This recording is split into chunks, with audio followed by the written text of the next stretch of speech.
दोस्तों, आज के समय में सभी लोग बिजली के बारे में जानते हैं और यूज करते हैं। बिजली हमारे लाइफ का बहुत ही इंपॉर्टेंट हिस्सा बन चुकी है। आज हम हर काम में बिजली का यूज करते हैं। इसके बिना जैसे जिंदगी ही नहीं है। सिर्फ एक स्विच दबाने से लाइट और फैन जैसी चीजें चलने लगती हैं और न जाने कितने ही ऐसे काम हैं जो सिर्फ बिजली पर निर्भर हैं। अगर बिजली ना होती तो इंसान इतना आगे नहीं निकल पाता। जिन शहरों में दिन रात बिजली का यूज किया जाता है, वहां पर विकास की दर उन शहरों के मुकाबले ज्यादा है जहां पर बिजली बहुत कम उपलब्ध है। लेकिन दोस्तों, जिस बिजली को आप इतना अंधाधुंध काम में लेते हैं, क्या आपने कभी सोचा है कि ये बनती कैसे है और हम तक कैसे पहुंचाई जाती है और इसे बनाने में कितनी मुश्किलों का सामना करना पड़ता है? इस वीडियो में मैं आपको इन्हीं सवालों का जवाब दूंगा। आप जानेंगे कि कैसे जान को खतरे में डालकर और किन साधनों से बिजली बनाई जाती है। पानी से बिजली। दोस्तों, आज के समय में ज्यादा बिजली उत्पन्न करने के लिए पानी का यूज किया जाता है, जिसे हाइड्रो इलेक्ट्रिक पावर प्लांट कहा जाता है। इन हाइड्रो इलेक्ट्रिक पावर प्लांट में स्टार्टिंग में ज्यादा खर्च आता है। ये पावर प्लांट लग जाने के बाद इसकी कॉस्ट कम आती है। ये ऐसी जगह पर बनाए जाते हैं जहां पर नदी, तालाब के पानी को रोककर बांध बनाया जाता है और वहां मशीनों को लगाकर बिजली बनाई जाती है। लेकिन इस बिजली को बनाने की पूरी प्रक्रिया में कर्मचारी अपनी जान जोखिम में डालकर काम पूरा करते हैं। इसमें जरा सी चूक दूसरा मौका नहीं देती है और जान से हाथ धोना पड़ता है। दोस्तों, पानी से बिजली बनाने के प्रोसेस में काफी अच्छी मात्रा में बिजली उत्पादित की जाती है। इसीलिए ये इलेक्ट्रिसिटी बनाने के स्रोतों में मुख्य स्रोत है। यहां आपको बताते हैं कि कैसे पानी से बिजली बनाने का प्रोसेस शुरू होता है। सबसे पहले नदियों पर बड़े बड़े बांध बनाए जाते हैं जिससे कि पानी को रोका जा सके। इसके साथ ही इस रोके गए पानी को वहां छोड़ा जाता है जहां पानी की जरूरत होती है।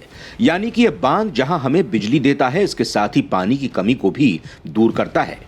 इसके साथ ही बांध बनाने का जो सबसे बड़ा कारण होता है वो ये कि जब पानी बहुत ऊंचाई से गिरता है तभी बिजली बनाई जा सकती है।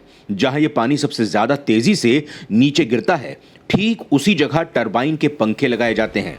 टरबाइन एक ऐसी मशीन होती है जो मैकेनिकल एनर्जी को इलेक्ट्रिक एनर्जी में तब्दील कर देती है, यानी बदल देती है। जब बांध का पानी तेजी से नीचे इस टरबाइन पर गिरता है तो इसमें लगे पंखे तेजी से घूमने लगते हैं, तो उसमें लगी मोटर घूमने लगती है और मोटर को जैसे ही पावर मिलने लगती है वैसे ही मोटर बिजली बनाना शुरू कर देती है। इससे ये मोटर इस एनर्जी को तारों में पहुंचाने का काम शुरू कर देती है। फिर ये बिजली हमें यूज करने के लिए सप्लाई की जाती है। पवन ऊर्जा। आपने पवन ऊर्जा के बारे में सुना होगा। इससे भी बिजली का उत्पादन किया जाता है। विंड एनर्जी में जब हवा चलती है तो विंड टरबाइन के पंखे चलने से एनर्जी उत्पन्न होती है। लेकिन यहां सभी के मन में यह सवाल रहता है कि पवन चक्की बहुत ही धीमी गति से घूमती है, तो इससे ऊर्जा कैसे बन पाती होगी? दोस्तों, आपको बता दूं कि एक पवन चक्की की लंबाई 2012 फीट और इसके पंखों की लंबाई 16 फीट होती है। इसकी इतनी लंबाई की वजह से ही ये इतना धीमे घूमती है। अगर पवन चक्की की गति तेज हो जाएगी तो ये गिर सकती है और कोई भी हादसा हो सकता है। इसीलिए बैलेंस को मेंटेन करते हुए इसे धीरे ही घुमाया जाता है। इसके साथ ही इसे ऐसी जगह लगाया जाता है जहां हवा की गति तेज हो। जब हवा की गति से ये इसमें लगे पंखे घूमते हैं तो इसमें लगा जनरेटर घूमने लगता है। यही एनर्जी मोटर के द्वारा इलेक्ट्रिकल एनर्जी में कन्वर्ट होती है। इसके साथ ही पवन चक्की में एक गियर लगा होता है जो इसकी स्पीड को कंट्रोल करता है। इसके अलावा हवा चारों दिशाओं से बदल बदल कर आती है। इसीलिए पवन चक्की के ऊपरी भाग के पिछले हिस्से में एनीमोमीटर लगा होता है जो हवा की दिशा को डिटेक्ट करता है और सभी पंखुड़ियों को हवा की दिशा में घुमा देता है। इसीलिए हवा चाहे किसी भी दिशा में चले, पवन चक्की चलती रहती है। इसके ऊपर लगे जनरेटर में बिजली बनती रहती है जिसे नीचे लाया जाता है जहां एक ट्रांसफार्मर लगा होता है।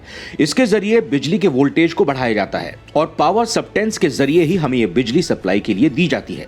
दोस्तों, यहां आपको बता दें कि पवन चक्की लगाना आपको बहुत सस्ता साधन लगता होगा। आप सोचते होंगे कि एक पंखे को लगाने में कितना खर्चा होगा, तो आपको बता दें कि किसी भी एक पवन चक्की को लगाने में कम से कम 20 करोड़ का खर्चा आता है, जो बहुत बड़ी रकम है।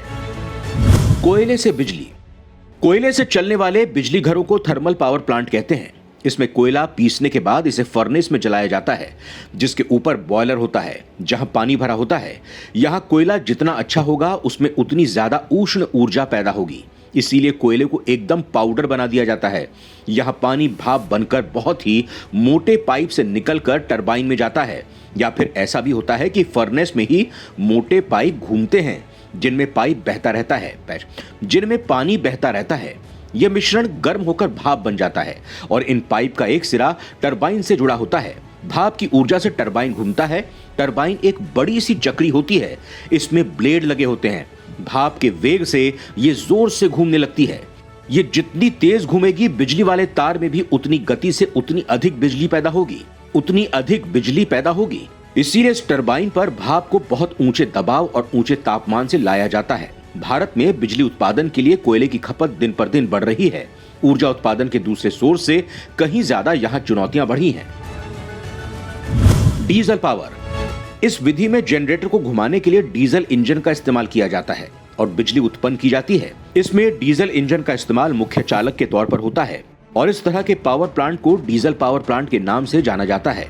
डीजल के चलने पर रोटेशनल एनर्जी पैदा होती है। डीजल इंजन की उसी शाफ्ट के साथ जनरेटर जुड़ा होता है जो डीजल इंजन की रोटेशनल एनर्जी को इलेक्ट्रिक एनर्जी में बदल देता है।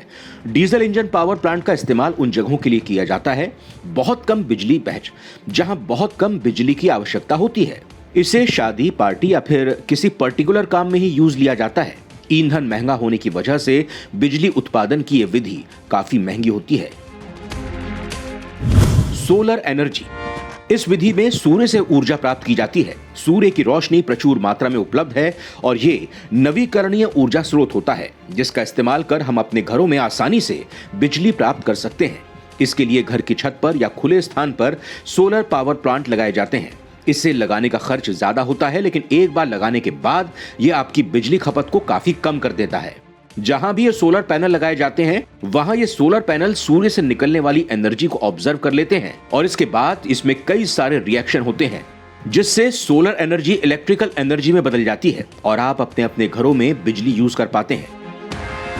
Nuclear power plant. इस विधि में ईंधन के रूप में यूरेनियम पदार्थ का इस्तेमाल किया जाता है। इसमें परमाणु के विखंडन के जरिए ऊष्मीय ऊर्जा उत्पन्न की जाती है। इस विधि में परमाणु विखंडन के जरिए रिएक्टर कोर में हीट उत्पन्न की जाती है, फिर पानी उबलता है और भाप पैदा की जाती है। भाप का इस्तेमाल टरबाइन को घुमाने के लिए किया जाता है और फिर बिजली उत्पन्न की जाती है। इसके बाद भाप को समुद्री पानी के साथ ठंडा किया जाता है और तरल पानी में बदल दिया जाता है। अब इस पानी को दोबारा रिएक्टर में भेज दिया जाता है। समुद्र की लहरों से बिजली। इसके लिए समुद्र के किनारे दीवारें बनाई जाती हैं। इसमें टरबाइन लगाया जाता है। इसके साथ ही एक हौज भी बनाया जाता है। जब इनसे समुद्र की लहरें टकराती हैं तो हौज के जरिए पानी ऊपर नीचे होता है। इनमें हवा बनने लगती है जिससे यहाँ लगे टरबाइन पर प्रेशर पड़ने लगता है और वो घूमने लगता है। इसमें लगा जनरेटर चलने लगता है जिससे बिजली बनने लगती है। समुद्री तरंग। इस तरीके में लोहे के बड़े बड़े पाइपों को स्प्रिंग के माध्यम से एक साथ जोड़ा जाता है।